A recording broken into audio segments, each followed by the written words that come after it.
السلام عليكم ورحمة الله وبركاته، ومرحبا بكم في فيديو جديد على قناتكم المغرب الجميل. أعلنت الشركة الوطنية المغربية للإذاعة والتلفزيون SNRT عن إطلاق القناة الرياضية الثانية HD2، وذلك تزامنا مع قرب انطلاق الألعاب الأولمبية باريس 2024.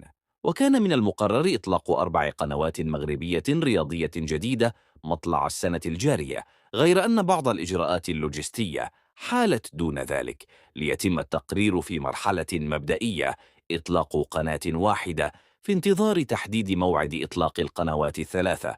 وجاء تردد القناة الرياضية الثانية على قمر نايلوسات على الشكل التالي: